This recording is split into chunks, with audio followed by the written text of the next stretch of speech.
Welcome to కల్ప్రోక్ష academy KBR school. Intermediate second year కెమిస్ట్రీలో alcohols, phenols అనే ethers అనే చాప్టర్ నుంచి ఒక నేమ్డ్ రియాక్షన్ మనకి రెగ్యులర్గా రిపీటెడ్గా మనకి పబ్లిక్ ఎగ్జామినేషన్ వస్తుంది. దానికి సంబంధించిన డీటెయిల్స్ ఇవాళ మనం చూద్దాం. Kolbe's reaction. Phenoxide ion generated by treating phenol with sodium hydroxide is even more reactive than phenol towards electrophilic aromatic substitution. ఈ ఫస్ట్ లైన్కి సంబంధించిన డీటెయిల్స్ ఒకసారి చూస్తే, ఫీనాక్సైడ్ అయాన్ అనేది ఫీనోల్ని సోడియం హైడ్రాక్సైడ్తో ట్రీట్ చేసినప్పుడు ఏర్పడుతుంది అనమాట ఫీనాక్సైడ్ అయాన్ అనేది. ఈ ఫీనాక్సైడ్ అయాన్ అనేది ఏం చేస్తుంది అంటే ఫీనాల్ కంటే ఎక్కువ చర్యాశీలతని, చర్యలో ఎక్కువ వేగంగా మనకి ఇది పార్టిసిపేట్ చేస్తుంది. కాబట్టి మనకి ఇది ఏం చేస్తుందంటే ఎలక్ట్రోఫిలిక్ అరోమేటిక్ సబ్స్టిట్యూషన్ రియాక్షన్స్లో ఎలక్ట్రోఫిలిక్ అరోమేటిక్ ప్రతిక్షేపణ చర్యలో ఇది బాగా పార్టిసిపేట్ చేస్తుంది, పాల్గొంటుంది అనమాట. Hence it undergoes electrophilic substitution with carbon dioxide.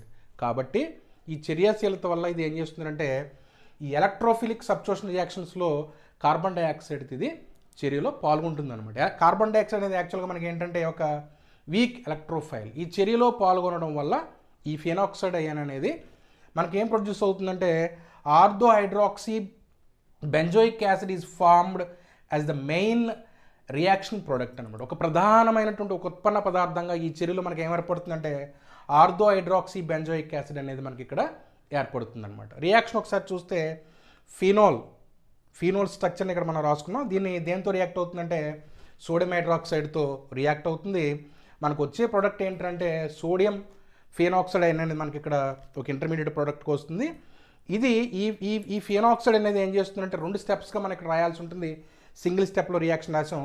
ఒకటేమో కార్బోనేషన్ రియాక్షన్ జరుగుతుంది, తర్వాత ఎసిడిఫికేషన్ రియాక్షన్ జరగడం వల్ల మనకి ఏమవుతుందంటే ఆర్థో హైడ్రాక్సీ బెంజోయిక్ యాసిడ్ అనే ఒక ప్రోడక్ట్ మనకి ఇక్కడ ఏర్పడుతుంది అనమాట.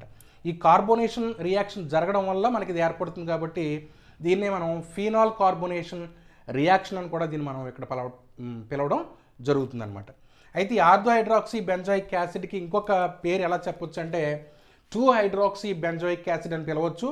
దీన్నే మనం సాల్సిలిక్ యాసిడ్ అని కూడా మనం దీన్ని పిలవచ్చు అనమాట. ఒకటి పేరు ఆర్థో హైడ్రాక్సీ బెంజోయిక్ యాసిడ్, లేకపోతే 2-హైడ్రాక్సీ బెంజోయిక్ యాసిడ్, లేకపోతే సాల్సిలిక్ యాసిడ్ అనమాట. చాలా ఇంపార్టెంట్ ప్రోడక్ట్ ఇది సాల్సిలిక్ యాసిడ్ అనేది.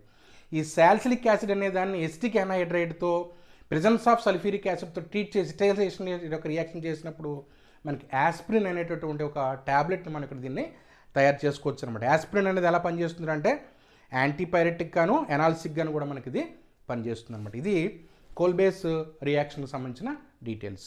Thank you.